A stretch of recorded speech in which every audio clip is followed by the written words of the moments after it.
What up, y'all? It's your boy Mims. I used to be called Mr. This Is Why I'm Hot, Microsoft Mims, whatever you want to call it. But now I'm in the tech business. And right now you're locked into Direct Deposit with my homie DJ Shuttle. Check it out. Mims? Yeah, we back. Direct Deposit. It's your boy DJ Shuttle. Season 1, Episode 4. Executive produced by my guy, your guy, DC Central Station. Film edited in the loops. Art direction, my guy, DJ Mark Exclusive. Today, another very special guest, my guy Mims, aka Mr. This Is Why I'm Hot. You heard? Shuttle, what up, man? AKA, like, you know, I'm entrepreneur extraordinaire and everything, man. Yo, I'm glad to have you here.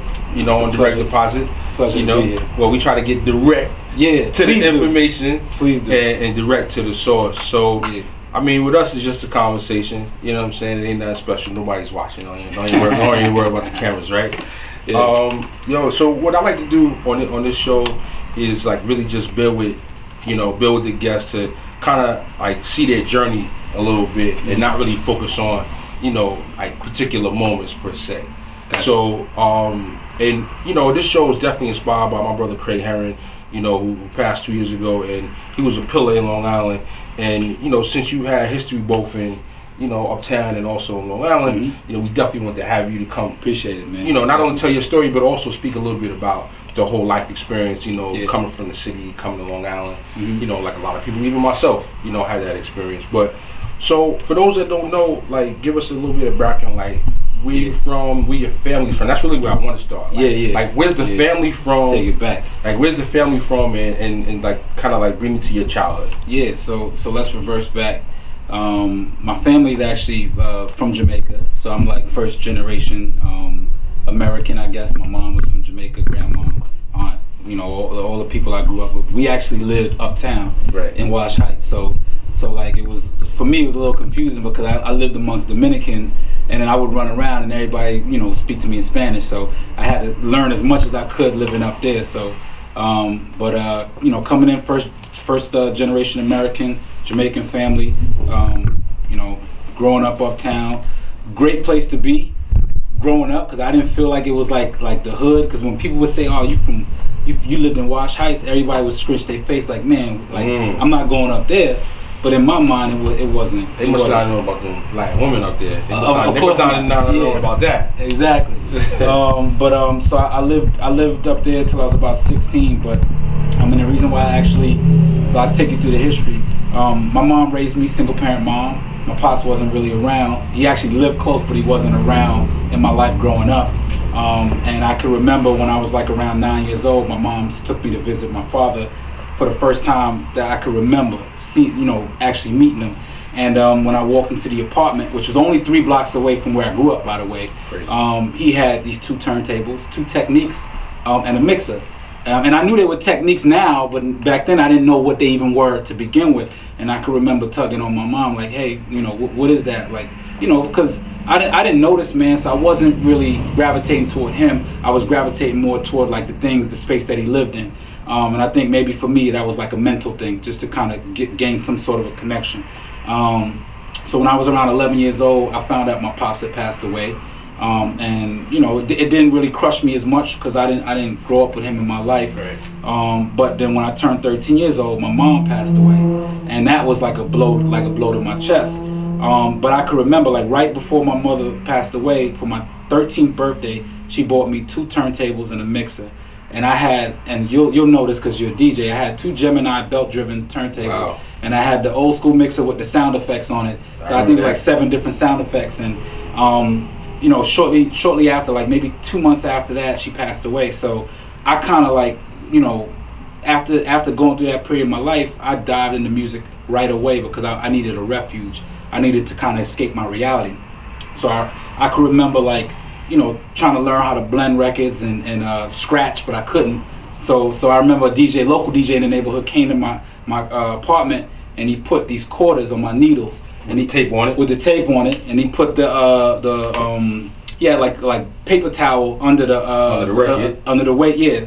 So and he told me, he actually, one of the greatest lessons I ever learned in life was from him. He said, if you could learn how to DJ on this right here, you'll be nice on real equipment. I let that biker pass by, and I remember that, and I remember,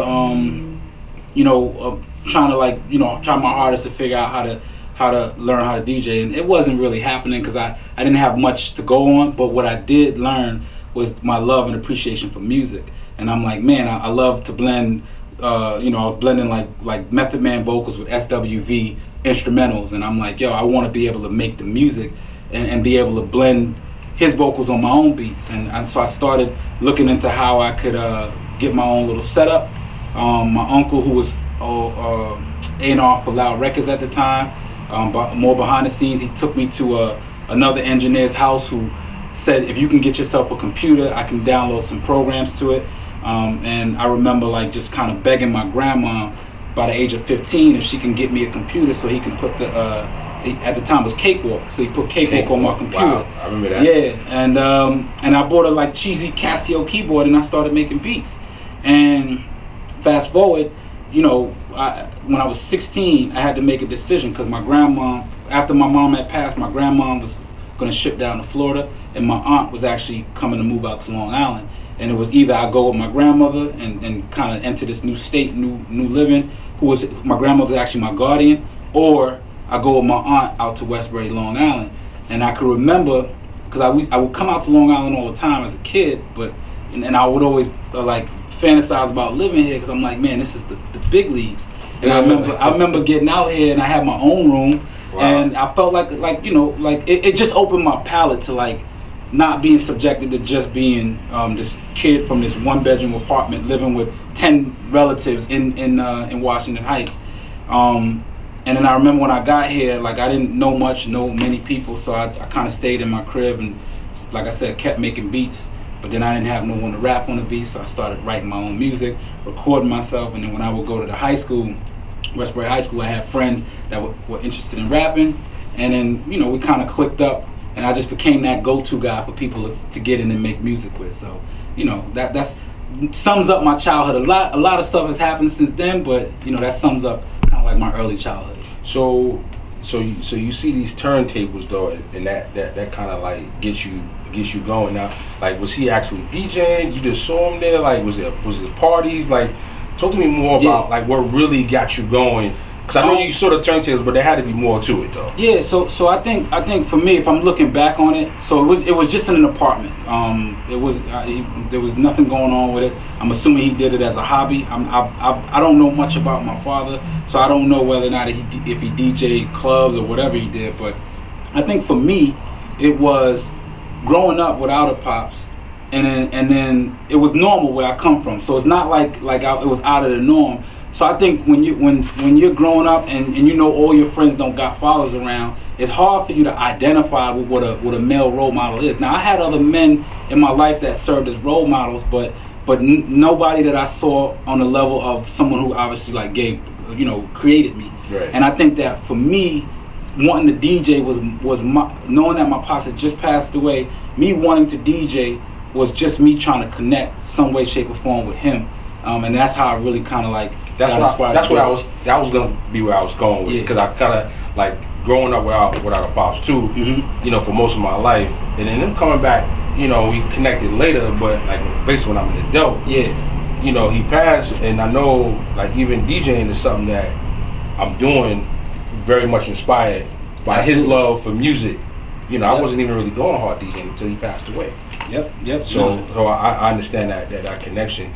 And something that I saw like the acronym for Mims, music is my savior. Yeah. So now I'm understanding a little bit more about how you needed that that space with music. Yeah. So first of all, it's my real last name, so it's just crazy. Right. But when I was trying to be like clever and crafty, I thought about it, and I'm like, and it came to me, and I think I had said it one time. I don't know where it was at, or someone had gave me the idea of what it was, and I said, man, that defines me to a T, because I know this sounds cliche, and I know cats will say this, but when you grow up, I'm not talking about growing up in just any old hood or I grew up in Washington Heights. It's the home of drugs. It's the home of go out in that corner. Trips uptown. Exactly. So like in my mind, that was my only outcome. And like by nature, when you grow up there, I'm not saying I'm a kingpin or whatever, but by nature you're taught like, yo, take this, run it uptown, go take this, do this for me, blah blah blah. And this is when you're yay high, because drug dealers would use kids to kind of move stuff around because they know cops wasn't checking for it. So for me, absolutely. For me, I don't like to build excuses, but I know this. Look, I grew up no father. My mom passed away. My grandma assumed authority of my life. She was my guardian, but she didn't really have parental guidance. It's my grandmother, so I didn't have to listen to her. I could go hang out till 5 in the morning if I wanted to. But at that point, when I dived into music, and I'm not saying I didn't get in trouble. I don't think I got in as much trouble as most kids would have gotten in my position. And that to me is the reason why I always say to this day, music theoretically saved my life. It gave me something to attach myself to that that I wouldn't have had if under a different circumstance. So before we get to Long Island, you're interested in music, you start making beats, you get to Casio, you're doing that. What's the scene like? Like, what's influencing you musically up to this point? Like, what are you rocking with? Yo, so honestly, but I think it had to be like just the stars aligning, and the reason why is because, like I said, my aunt had married someone who was the A&R. He was the A&R at Loud Records, and he also worked at Quincy Jones's. I forgot the name of the label back then. So what happened is, during the time of my mom passing, ways to get me out the house would be him coming around saying, hey, you want to come hang out in the studio session? And I think for me, had that not had happened, my mind probably wouldn't have been so intrigued and interested on the creative side of music. Maybe I'd be the nicest DJ in the world, who knows? Who knows, right? But on the creative side of music, it would have never happened. Because I remember, and I can't remember names, but I remember I sat in a session. The engineer was mixing a record for SWV, and I remember looking around. I'm like, because my uncle's like, we're gonna go to a session for SWV, and I'm waiting for them to come in the studio, and I'm like, they're not here. And he's like, no, this is not that type of session. This is just a mixing session. The engineer's gonna put the and I remember just listening to the same song over and over again, and how he would change the vocals and manipulate things, and I'm like, yo, this is dope. And I think I was around 14 years old at the time, and like I said, when I turned 15, my grandmother allowed me, because what happens is when you lose both your parents, you get a certain amount of money from the state or the government or whatever, and most of that money would have to go for my schooling, my books and things like that. Right. And I could remember like trying to put little things aside for me to get this computer, and mind you, this is 15 years old. This is like 95, 96. Yeah. So very computers early. wasn't. Very early. Expensive. Very early. Yeah. So I didn't know one home that it was hard enough for people to get. So mind you, let me just paint this picture so people can understand. I grew up first generation American, and I'm sure a lot of people, especially in Long Island, can relate because there's a lot of Caribbean people out here. Like, when you grow up in a Caribbean household, it's 10, 13 people to a one bedroom. People sleeping on the couch, pull-out couch. There's 3 beds. It was me, my brother, my grandparents in one room, my mom and her brother in the living room, my aunt and her kids in one section. So we're not like rich. We're not even pretending to be rich or nothing like that. So to bring a $1,500 at that time computer in the home, my grandmother really had to, like, the stars had to align. Like, she really had to approve of that, and I think that once that happened, forget it. Nothing was gonna stop me. So you pose now with a life-changing decision. Mm-hmm. Go to Florida or go to Long Island. You already spent some time coming out here. Had like some of the dream or the fantasy, like this could be my life out here, and you make that decision. Mm-hmm. So like you made that on your own. I'm assuming pretty much. Yeah, so the influence was before my mom passed, she had gave birth to my youngest sister. So my youngest sister grew up in Jamaica, Queens, different fathers but same mother. And I didn't want to live a life where I was separated from her being so young. So for me, it was a no-brainer to go to Long Island. I just wanted my aunt to feel comfortable with it, because remember, it's me, my brother, and she already has 2 of her kids. And here we are. I don't want to be that, I'm not trying to be the person who impose bringing 2 kids that they're not really responsible for inside the home. And when they were okay with it, it was a no-brainer for me to kind of come out here. Now I will tell you this, and I'll say this, and and this is like my original Long Island story. Because when you hear about Long Island and growing up in the city, you start thinking, okay, things are gonna change. People are gonna be a lot more calm. There's not gonna be a lot of street activities going on. And I didn't come with an ego. Like I didn't come out here saying I'm from New York or anything. I'm from the city or something. But I tell people all the time, like that version of Long Island doesn't exist. Like it's cool, but you come out here and cats were actually wilder out here. And I probably could have gotten more trouble out here than I would have gotten in the city. So let's not get it confused. Like coming out here, even though it was grass, homes and things of that nature, I still didn't come out with the mentality that it was going to be a walk in the park. So, Yeah, and it's definitely this misunderstanding that Long Island is only the Hamptons. Yeah. I think people they only see the it did open my palate now, because there's a difference between having grass and having to walk down steps and carry brass knuckles around when you living in the city, because you don't know someone's gonna pop out from under the steps. But it's definitely not a walk in the park. No, definitely. I mean, I'm actually, my family's from the Bronx. Yeah. So I made the move. Like I wasn't born and raised in Long Island. I came to Long Island, same story, but at a younger age. I mean, I hated it here. I went back to the city every weekend. Yeah. But as the years would go by, I got to adjust and see, like you said, it just kind of opens your mind up, a little more space. Not everybody on top of you, so it definitely provides that. But at the same time, right down the block from where I lived at, there was crack sold in the park. Yeah. It was wars from this side of town, that side of town. I'll tell a story, but I won't name no names. I don't even really know the names, but I remember I used to hang out in Hempstead, and I remember some cats tried to press me coming around for no reason either, because I was just and this is talking about place. Talking about before the records. This is before the records. Okay. Before the records, but it definitely gets down out here, man. It goes down out here. Nah, not that. Definitely don't want to dig it sweet out here, because there's a hood everywhere. Yeah, so it's a hood everywhere. Believe that. Yeah. So you get to Westbury, and so now you're in school. You start cooking up with other guys that are rapping, things like that. Yeah. So I've never really, I know people will say this because it sounds whack to say it, but I never really wanted to be a rapper. I just wanted to be a businessman. When I looked at music, I saw the Diddy's and the Jay-Z's and the Dame Dash, and I'm like, yo, that's my role. Like I got the studio. I'm gonna come in, do it like Master P. I'm gonna get everybody's gonna have an album. We're gonna sell it out the back of the trunks or wherever we gotta sell it at the time, and then we're gonna, that's how we're gonna create the buzz. But what made you? What put you in that business mentality? Like, aside from seeing them do it, like, what's really bringing that from you?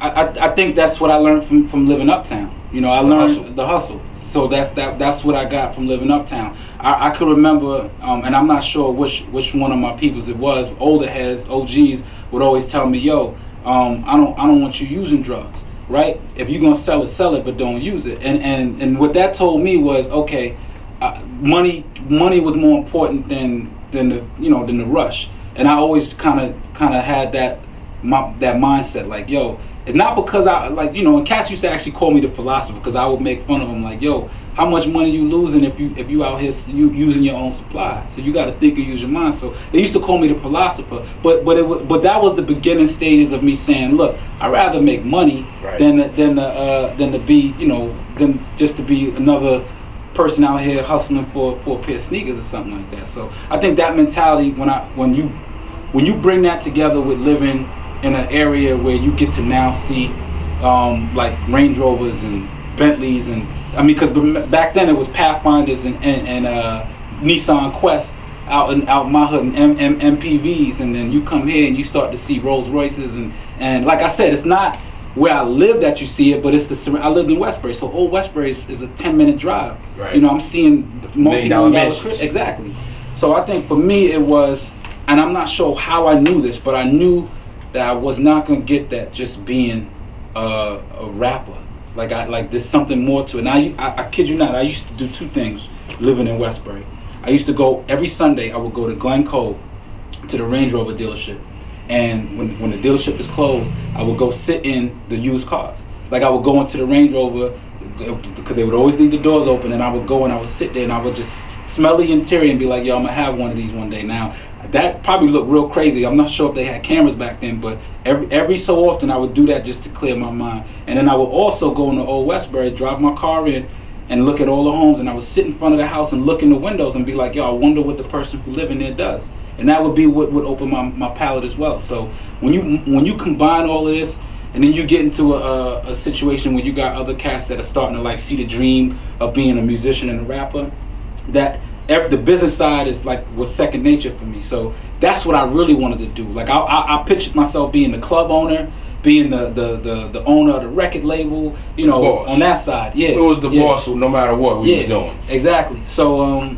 so I think what changed everything at that time, from a mentality standpoint, was that I had to make a decision whether or not I was going to invest a bunch of money in building a studio, or I was just going to take my money and just have some fun with it. And I remember the time I called all the people that was working with me, and I said, yo, anybody want to put in on this studio? I'm going to go to Sam Ash, right there on Old Country Road, and I'm going to buy some equipment to turn the heat up in here. And nobody had no money to put in. So I'm like, all right, that's not their fault. I get it, but y'all not serious. So I went, I bought it anyway. And then, you know, me and a couple of other guys, I mean, people started to fall off basically, and it was only like a couple of us. And then you know, a year later it was only like two of us. And I remember I had graduated Westbury High and I started Nassau Community College, and a guy who I met who was actually going to be my manager later on in my career was like, yo, my boy told me you doing music. And at the time his pops had just passed away. He was like, my pops was in the music business, but he just passed away, but I got his Rolodex. If you want, send me something, I'll go through his Rolodex and I'll call everyone who I need. And he did that. And I had about 3 people at that time trying to sign me to production deals, and I ended up signing a production deal with one of them, and the dude's name was Kevin Woodley. And I remember Kevin sitting me down and was like, yo, you dope. And I see you want to help all the people in your you know, where you not live. a DJ, is it? Kevin Woodley, Sugar Daddy Woodley. Sugar Daddy, yeah, absolutely. Yeah. And I remember him sitting me down and he said, yo, you know, you could do this. You're really good, but you got to focus on you, and you got to do this for you, and then you can come back and help everyone out. And I said, okay, cool. I talked to the team and I'm like, yo, you know, I'm gonna go on and I'm gonna, you know, put records together and write them. And you know, had you recorded any records really at this point? Of course, I was pumping. So you had records already done at this point. So if you had to compare me to like that at that time, who I thought I was gonna be, and what I learned about him was that no matter where you go, you gotta have a show ready for people. And so I would go to the South and I would see him rock out, and I'm like, okay, I need to learn how to move in the South. Then I would go to the West Coast, and I'm like, I gotta learn how to move in the West Coast. And so when I got back to New York, and I still kind of went through this whole starving artist phase, when I got the record, the beat to do, I was listening to some Southern tracks, and I started like freestyling it, and I'm like, you know, I was frustrated. I'm like, man, you know, this is why I'm hot. I don't gotta rap. I could sell a mill saying nothing on the track. Now, mind you, this is out of frustration because at that time I'm like, yo, why is people making records and they not saying nothing, and it's working? So up to this point, your style more lyrical, more lyrical driven. I was more conscious about what I was saying. So it wasn't about me being a lyrical artist more than it was if I said my stories made sense. So it was like if I didn't just go to the club and just, you know, like it was, I pull up to the club, park the car, walk in the club, talk to this girl, her name is this, blah blah. So it was always like a storytelling vibe, and I had a visual behind it. And I think when I started freestyling This Is Why I'm Hot record, it was based on frustration because I had already been told that I couldn't be an artist because I'm from New York. New York artists will never make it in the game at that time. It was only Southern artists killing at that time. Yeah, and then a few artists on the West Coast. And I just remember being frustrated, and I was just like, yo, fuck it, I'm just gonna say anything. And that was like me being like kind of like an asshole, like, you know, this is why I'm hot. I don't gotta rap. I could sell a mill saying nothing on the track, you know. And so elaborate a little bit more on how you're feeling and what your intent was with that particular line. my real intent was that I started realizing, like, you know, it. So all right. So if you ask me then, right? So my younger self would say that a lot of shit that didn't belong on the radio was on the radio. That's my younger self, right? And then what happens is that shit takes off and blows up for me, right? So then I had to kind of reestablish my mindset and say, damn, like, did I look at this the wrong way? Like, instead of me hating on what other cats was doing, I had to kind of then realize, like, music is subjective, and people like what they like, and people don't like what they don't like. And till this day, I say the one thing about that record is that I irked a lot of people by certain things I said, but then when you look at the metrics, 5 million ringtones sold, 3 million downloads, this and I'm like, yo, but millions of people liked it, loved it. Till this day, like, I still do concerts, 10,000 people plus, and people are still singing every single word. So now when you ask me about music and lyricism, I say that there's music for everyone. Music is subjective. I was never meant to like everything that I hear. I know what I like, and I know what, if you like what you like, cool. If you don't, skip it and go to the next record. That's a fact. That's a fact. And I'm sure you, as a DJ, you kind of could understand, because I'm sure there's records that if you in the club, you like, damn. Nah, I go home and I'm like, yo, I can't believe I had to play those records. Yeah. So because I'm not playing them for my personal pleasure, I'm playing them for the job. Exactly. So that's when you start learning the difference between the business and the music. That's a fact. The remix was crazy though. Yeah, Talk about that. And so if you hear the remix, like and if I could remember, Blackout Like the Fuse. What I said in the remix, I said, now if you take the sun and multiply its heat 10 times over than what you find is me. I am the reason why crack turned from cocaine. I light it up and I burn it slow in that propane. And in my mind, I was like, okay, I'm gonna say as much as I can from at least what I felt was a little bit more lyrical, so people wouldn't pigeonhole me into just I kind of felt like simplified. Like, okay, so I feel like this is really more like Mims on the remix. Because I'm known for saying witty shit. Like, that's right. me. When I'm rapping, I'm like, yo, let me just go in and say the most wittiest shit as possible. Like, I got records where I'm like, made a cool meal off of sarcasm. Y'all bought it. Okay, it was triple. Please IRS, no audits. And I'm like, I'm known for saying shit to just kind of poke fun at what people feel about me, just because that makes me feel like y'all not thinking deep enough into the shit that I'm saying. Honestly though, I feel like low key is bars in This Is Why I'm High. It's just kind of like the tone, the beat. It's like, so maybe you might not necessarily catch it, but I feel like it was bars. Yeah, it was bars there still. I think if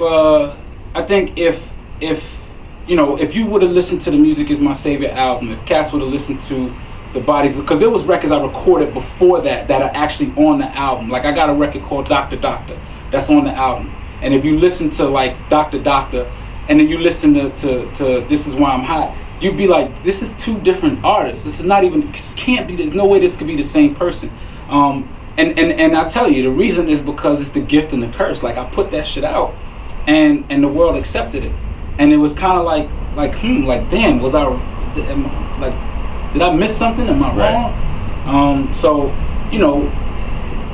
I kind of feel like I was stuck, because think about this, man. You got all of these millions of people that's supporting you over something you put out that you did. So I can't say that I didn't do it. Like, I can't say that it's not me. It's me, but it's just a different side. Nobody wrote it to you and said, I didn't say this was me. So now I'm like stuck. I'm like, well, damn, they wanted that. So what the hell do they want? Like, do they want simplified Mims, or do they want Dr. Doctor, Where I Belong?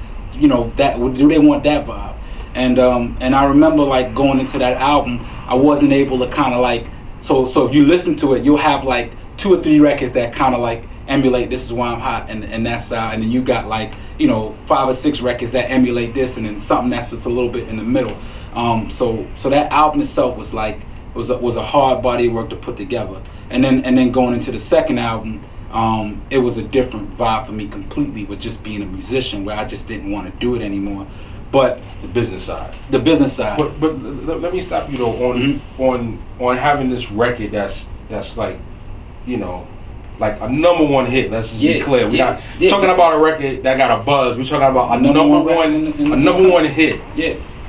The challenge to do the work after that. Like, talk to me about that. so people don't realize, man. Like, you know, and I tell this now. I got artists. I have a management company, so I manage artists, and I try to like give them some gems. And I say, you know, you can knock me for whatever you want. Like I never talk about any of my artists' music. Like, I'm not involved in the music side. You won me over somehow, some way, because I manage you. So I know you're good at music. Do what feels right to come to you. But know this: if you want the level of success I reached, because cats are talking shit about me behind the scenes, like, oh, he's the one hit wonder, this and like, no, you got to do the work. That's not like that's like me telling you, and I'm not in the best shape of my life, right? But that's like me telling you, yo, go on the treadmill, not knowing what the hell's gonna happen. For your first time, I want you to go run 25 miles on that treadmill. Most people be like, nah, I can't do that. So when I got in the game, and I, you know, now all of a sudden I went from this unknown underground artist to the #1 artist, and this happened in a 6-month span, #1 artist in the country. What I really just did was I ran a marathon. I had to sprint a marathon, so I had to kind of like keep up with what other cats were trying to do 10 years, 15 years in the game. I remember this. I remember this metrics, and I always remember to this day. Because I've always been inspired by Biggie, Jay-Z, Nas, and a lot of cats that came before me. And I remember, like a few years ago, looking at something that said that Jay-Z had just got his first #1 hit with the New York record with Alicia Keys, and in my mind saying, "Damn, all these years, yeah, all them records." And it's not to take away, because the guy's a legend, but I'm like, I had to deal with that shit out the gate. Like that was the first thing I had to deal with. So. With that comes a lot of like crazy stuff going on behind the scenes. So yeah, I mean, but I know behind the scenes, like the label and the politics and the finances, that part. But just from a, like, you know, a follow up creative music standpoint, like, you know, did you find yourself ever like, man, this is a tough, hard act to follow. Like, I'm a hard act to follow my own self. Yeah, I mean, I never felt that way, because I felt like if given the opportunity, I would show everybody that I had the talent. Because that was the easy part, right? Like, you're judging me on this. Okay, cool. Now, I like, everything else is going to be a walk in the park, because now I can give you what I want. Like, I can give you... So the challenge is that, you know, especially at that time, when you go into picking a second single, like, if you asked me what that would have been, I'd have told you Where I Belong, which Top Fight produced that record for me. Or I would have told you Doctor, which my guy Fenton produced that record for me. And the reason why is because it would have gave you the 3-dimensional Mims that everyone else knows. Like, you know that I play. I mean, I tell people this now. I play 20 games of chess a day. Like, and I'm not playing. And I don't say that to be braggadocious, but my mind moves so much since I was a child that I gotta slow it down by doing things to challenge it every single day. So if I'm on an airplane, I'm playing 20 games of chess. You know, because I can't go to sleep. You know, so for me, like, you know, going back to that situation in that time in my life, everything was moving so fast that I just wanted the opportunity to show the world who I felt like I could really be if they gave me that opportunity. And I don't think the world would have minded. I think the problem I had was the record label was more about metrics and numbers than they were about building and growing an artist. Now, for people who don't know, like, it wasn't like you shot the demo. You know what I mean? Like you say, you was trying to be a boss, so you were in the process of, you know, growing your boss. Yeah. Your boss situation, and, you know, you got your team in place. You guys record the record, and now you're starting to move the record your own self.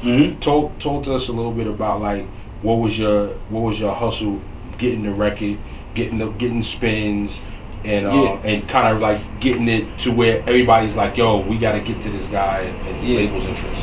You know what? I'm gonna use everybody's favorite theme here. I'm gonna use religion, right? I'm gonna use religion. I'm gonna use Christianity, right? So we all got. I don't know what anyone's religion is in this world. I'm not even sure what yours is, and it's not even the pride and the personal. But we know that there's two ways to look at religion, right? You look at religion based on you go into this building, you watch this man or woman speak, and then when you walk out, you're supposed to walk out feeling some sense of sort of an attachment to that religion or that church or whatever you want to call it, so that you're coming back And I think that a good musician to me is kind of reminds me of like a pastor or a good pastor. The job is not for me to go out and convince the world that I deserve to be a musician. The job is for me to convince one person at a time as they walk in that building, right? So I think what I did different and what I focused on different than what everyone else did is that I took the time to sit with people on a one-on-one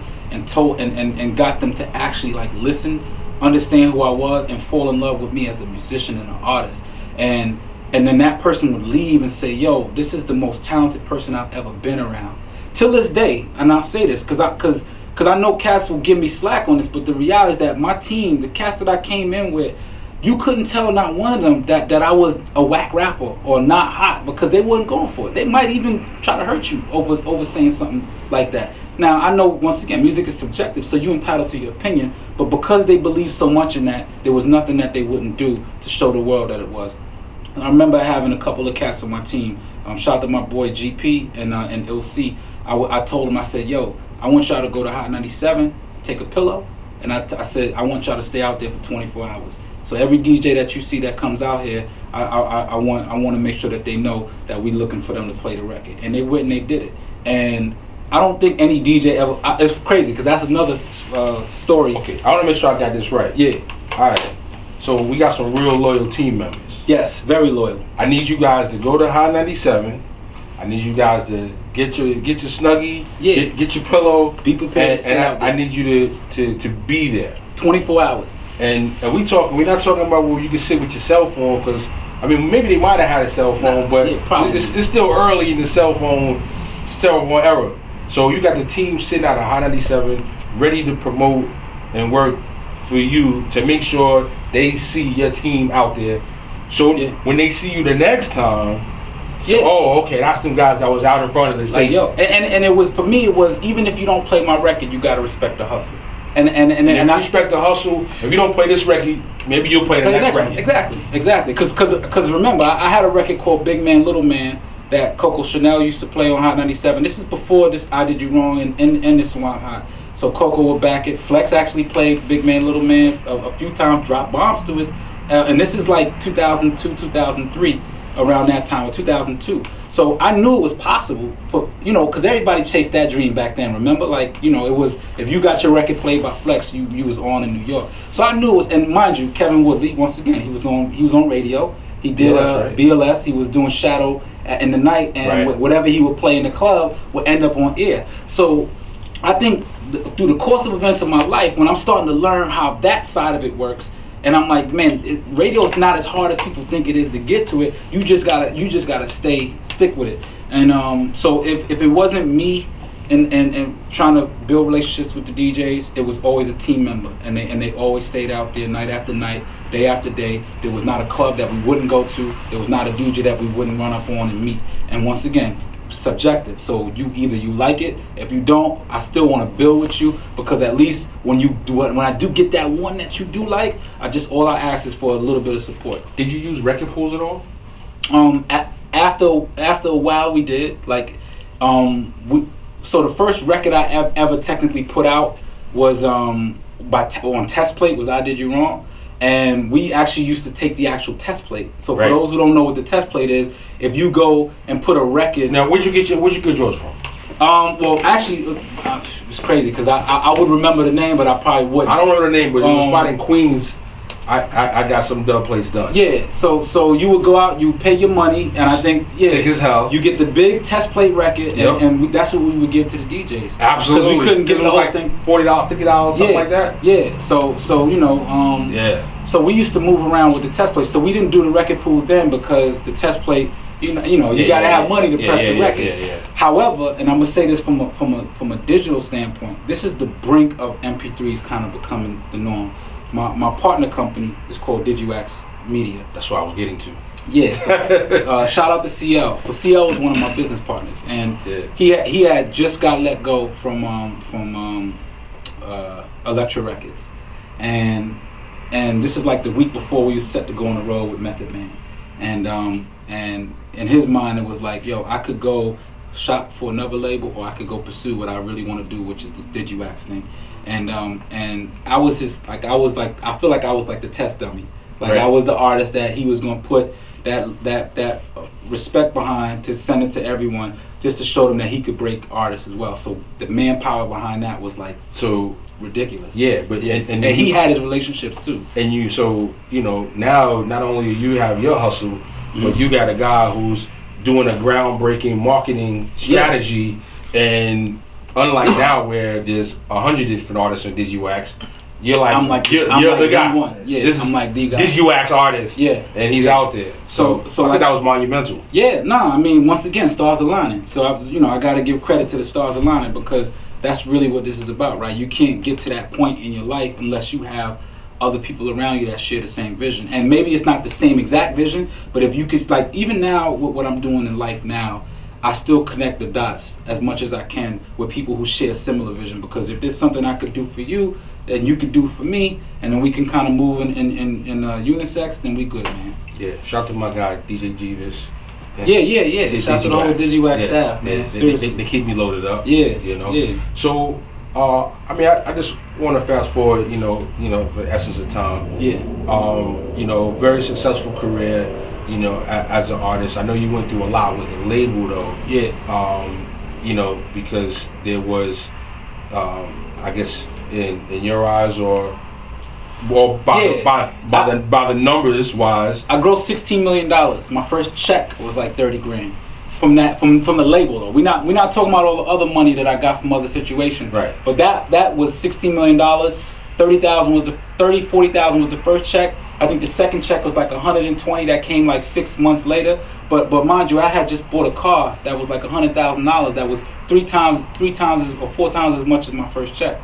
So in my mind, now mind you, so I gotta let artists know this, and y'all understand this if it's an artist out there that's watching. When you got a budget from a record label, right, and you go out and you do your thing, there's two things that happen. You think about money you gotta make for yourself, and then you gotta think about money that you gotta make for your record label. And honestly, it's a pull and a tug, because if the more money you make for the record label, the more money they're supposed to put into marketing and promoting the record, right? So there's a period when you're actually like recording, or like not recording, but you're actually marketing yourself, that the record label actually ask you not to go and do shows. So they stopping you from making money because they need you to kind of like keep marketing, promoting the record. And there's a lot of artists that give grief over that, because the smart artists would be like, nah, you're not gonna stop me from getting my money. I'm gonna go that way. What I do, I went that way. I said, okay, cool. Y'all, because I know y'all gonna take care of me. I'm looking at the numbers. We you know, selling everywhere. $250,000 a week. So I know y'all gonna take care of me, because I'm already making money on this side. So and I committed a lot to that side. And who knows? Maybe the record wouldn't have went #1 if I didn't do that. But I think the problem was that the discrepancy was when I got the check back. Had it had been even slightly like, you know, even if it was like slightly where I could be like, yo, this is not wrong. Like maybe something went wrong, but come on. Like the check I got was this ain't right. Now, and at this time, ringtones are still relatively new. Mm-hmm. Is ringtones part of your contract? Because I feel like you helped to put this whole 360 deal into effect. Yeah. By the whole ringtone game. Yeah, so that was the problem, right? So when I signed a deal, I did a partnership with a company called Urban Box Office, UBO, and that was my original deal, and we were successful with the record with them. And what happens is when they had an upstream deal on their side of the company, not me. So the upstream basically says is that there's a company out there that gets first right of refusal if they have anything successful coming from their label, because they had already funded that label with a lot of money. So they wanted to know that something was going to come out of it. So while the record is bubbling, I could shop to different record labels. I can go to Jive, I can go to Sony, different record labels out there, Warner, Atlantic. But the reality is that I still have to offer these people the first right of refusal. I get to work the numbers and say what I want, and they gotta say whether they want to do it or not, or I'm going to bounce to the next label. Right. And I could have picked from anything in that. At that time, but they offered me the most money up front. So the first deal was like, I want to say like $850, my first option, and I had a 5-album option. So every option would increase exponentially. So like first album $850, second album $1.2, third album $1.6, fourth, so forth and so on. So I knew that it's like an NBA contract, right? As long as I'm with the company, at least when I go into whatever albums coming consecutive, that check's got to come to me. Exactly. And after the first album, I really didn't want to record. I did not want to go back in the studio and do an album for this company. That was like me saying, yo, you know. Not the first time I've heard this. Yeah. I mean, not about you, but yeah, but about many people. About other artists, yeah. And what I learned is that these companies are strategically designed to cheat you.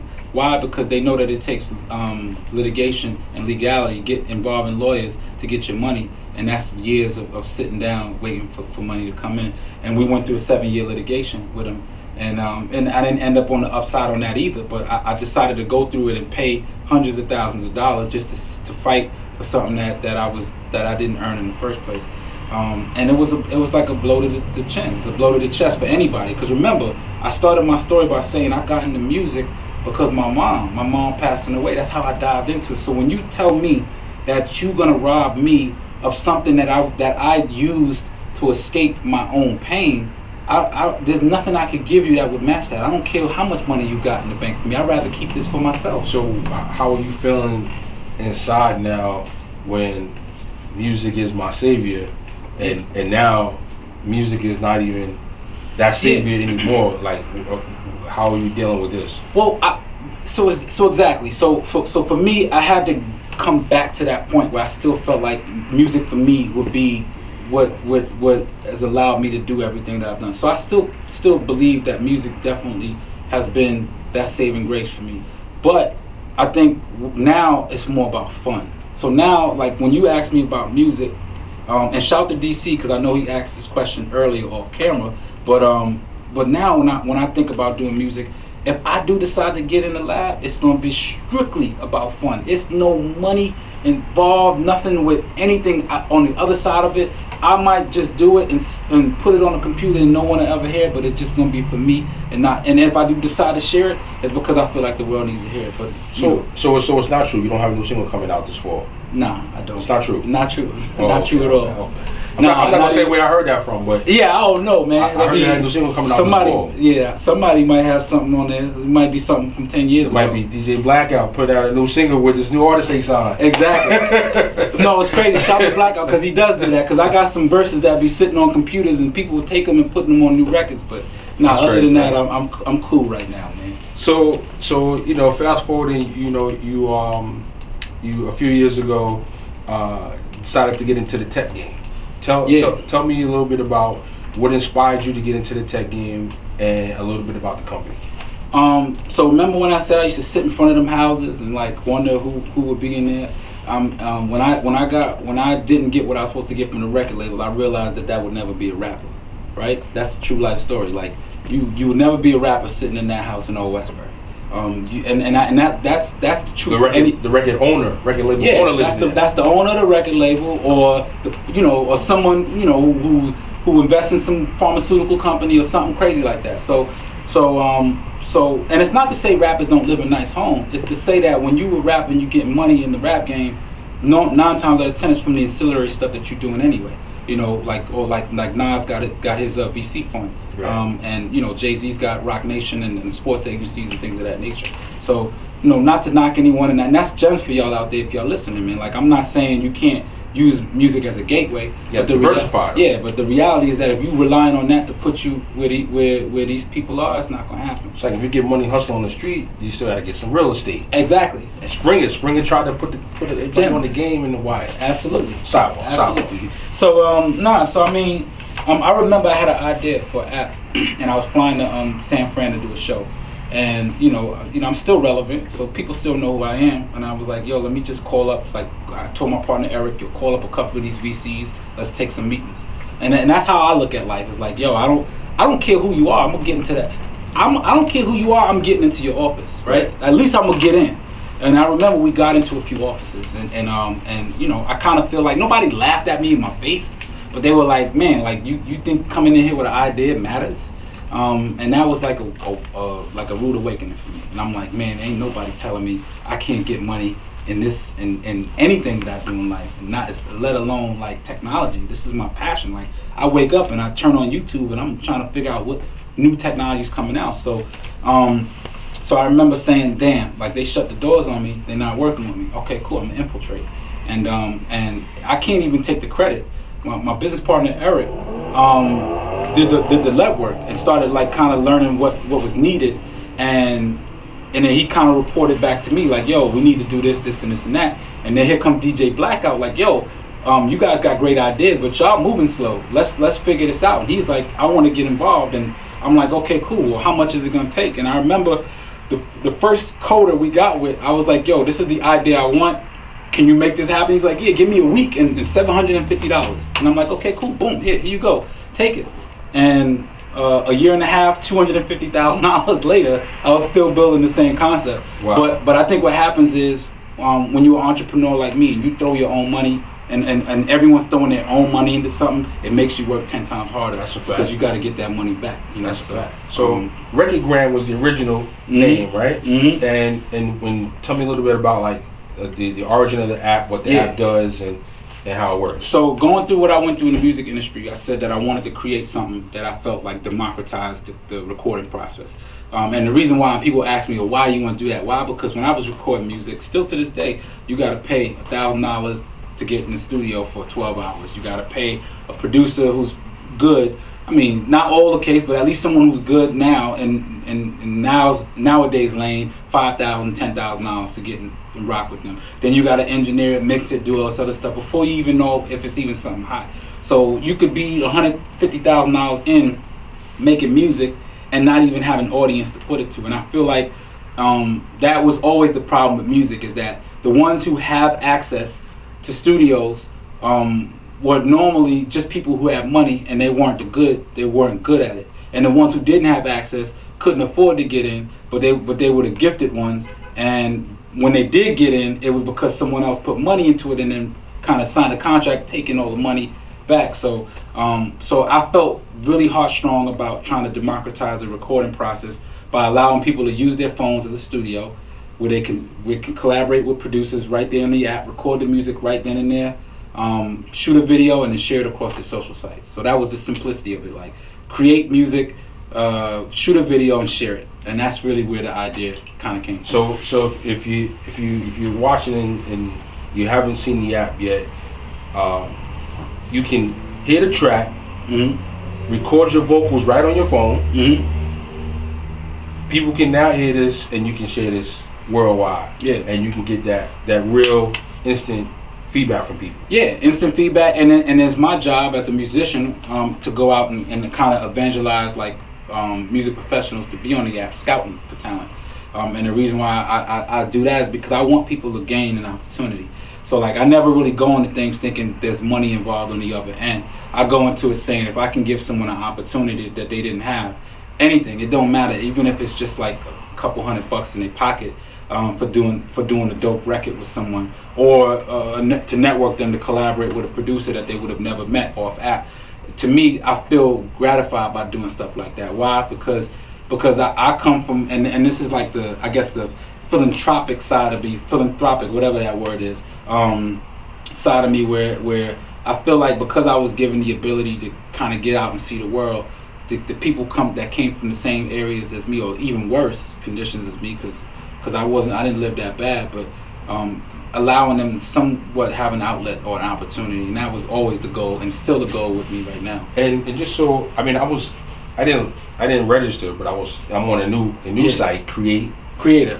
Yeah. So it's the same brand, but same brand. New name. Yeah, so we wanted to rebrand so we can build kind of our own identity. Going with the Recordgram thing, like I said, it was like one of those things where, here's $750, let's code this, let's get it out right away, and there was a lot of things going on at the time with the grams and that type of lingo. Right. And I kind of felt like that if we would have kept that name, it would have kind of pigeonholed us. True. So rebranding it, we went into calling it Creator App. So the producers they put their own tracks. Producers upload their music. They sign up through our back end, upload music on there, and an artist would come in and download. And the way it's set up now is that when an artist downloads a record, the producers get back 50% of what the record is up for. And we don't allow records to go over more than $5. And the reason why is because we want to set a precedence for microtransactions, you know, on a macro level. So I would rather have a producer have a record that's used to record on 1,000 times as opposed and for $5, as opposed to them selling one record for $5,000. Because there's so many people out there that want to record. And here's the catch, and people don't realize, like, yeah, I get it, New York. I mean, I get it, Long Island, you know, Manhattan, Bronx, Brooklyn, Queens, in this New York. Then you got D.C., Connecticut, Jersey. Then you got, you know, North Carolina. South. You got the whole country. But then people don't realize the world. We live in a world where music is not only being consumed, but it's also people are dying to create it. True. You know, you got people in India who will never in their life have access to the studio. Never. You know, you got people in South America that will never have access to a studio or music professionals. So, you know, I feel like it's a good thing, not just for America, but even better for people that live outside the country. So worldwide, if you're in India, log on to the Create app, and you can get a hip hop track, a trap beat, and make your own song. Yeah, just like that. Yeah. Now what we're doing is we do these contests called open bars contests. So and I try to link up with artists all around the world. So one of the artists, we're linking up with one of the biggest Indian artists to do a contest, to launch a contest on the platform. And then whoever wins, I don't know what the winner will get out of that competition. Maybe it's the ability to collaborate with that Indian artist. But this guy gets billions of views on YouTube. What's his name? I'm not gonna say that now because I want to close the deal first. Yeah. So I'll tell you that off the cameras. Yeah, but yeah. Let's just say he's the biggest. He's the biggest Indian artist out there right now. So. Wow. So is there a fee to register? No fee. No fee to sign up as an artist. Okay, so you just. And there's records that range anywhere. Like I said, most of them are free, but they go all the way up to $4.99. All right. So it's free. It's free $99 to register. The website is www.creator. So it's spelled CRE, the number 8 TOR.app. Creator. Yeah. You heard? Creator.app. So I'm gonna go register. But tonight. it's in iOS and Android. So okay. you got it's mainly for your cell phone. So. All right. So I'm gonna get on my phone. Get out of here. Appreciate I'm it. gonna register immediately. I'll make sure I share the app with my whole network and everybody's in the loop with it. Yeah, and then for you, like I say, because you're on the DJ side, you may see an artist that has potential that you say, look, you know. I'm making records too, though. Oh, okay. I'm making records too. Okay. Yeah, so I should be asking you about the album that's coming out. I just dropped a single too, actually. I gotta get it to you. Okay. We gotta get it on. Get a remix. See stuff like that I still do. So I still jump on a little something. Right. I don't have no stuff of my own, but I will still jump on a little something. See, that's what I'm just trying to do. You know, when you DJing, you know, I see, you know, SNS is making records. Yeah. You know, so I'm like, yeah, I could do those type of records. Hey, let me tell y'all out this so y'all don't understand the history of a DJ. The DJ was the centerpiece and has always been the centerpiece of music. The MC was always there to just kind of accent the DJ and make the DJ what they had. So I always like to say, because I have a DJ background, my little bit of DJ background is that nothing moves without the DJ. So y'all, you know, for y'all cats out there that don't understand, especially rap artists, because I see a lot of rap artists don't pay enough homage to DJs out there. And honestly, if it wasn't for DJs, whether you believe in technology and where it's at now, it wouldn't matter, because half the artists and records that you know wouldn't be here if the DJs didn't support it. So when DJs have records, 100% support on my end. I mean, like, you know, you want DJ to play your record, send them a drink, do something. Yeah, it don't take a lot. DJs are real people too. Yeah, absolutely. Romance a DJ just like you would a chick, but you know, a little different. Yeah. No, you know true story. True story. I find that so puzzling. It's like, I get it. Like, we in the internet wave, and you could do so much online and Spotify, SoundCloud, and you know, all these different things, but like getting your record played in the club is still something you might want to do. Let me explain something. I tell people out there, man. Like when I got into technology, right? And this is no joke. Like, I do this now. I don't care. When I go to these conferences, what I'm doing, I'm actually handing out flyers. Yo, come to my booth. Come talk to me about my idea. I think the problem with people's mentality is that they get too big for the role that they want to play, and most people have the ego where they're already famous before they are, and And the reality is that, yo, you can't be big enough for the role. I mean, we just had a black president, man. The man's out here shaking everyone's hand, kissing babies, it don't whatever matter. it takes. Yeah, like you gotta be out there. It's not about being in the club. And I get this. I laugh at it too. Everybody's in the club popping 25 bottles of alcohol, and then you know, you get the visibility for that night. And you go home and you got to deal with the consequences later on, and you back to re-ing up to go do the same thing in the club. But what's your marketing budget? Yeah, though? Like if your if your marketing budget is not as much as your bottle popping budget, then so we gotta look and see what's going on. Because I think it's the glory. Like me, and I laugh. I always used to laugh, and I'm not knocking anybody for what they. If you having fun and you doing that, that's fine. But if that's the business tactic, you gotta kind of double back and look at it a different way. I'm always gonna be a numbers guy, and I look at real life numbers, and I say, look, if I'm building, I want to build a relationship with you. The right way, you know, come politic, do what I got to do the right way. I'm always the guy that I want to get in the club, not for free, but I'm trying to get in the club and do what I got to do without spending that much money, because you're right, I got to worry about where that money, how am I, you know. And this is what I say, I'm not getting in the club for free. Like, I did X, Y, and Z, and I earned the right to be in there without paying. Absolutely. You know what I mean? Absolutely. And I got too much other money to spend stuff on. And that's what I'm saying. You got to understand where your input and your output. So I would much rather build with people on that side, like the DJs and the promoters and things like that. And let me bring something to them, so that if I'm getting something out of it, we balance it. But you know, that's just a little, like I said, it's just some gems for cats out there that, you know, that may not look at it that way.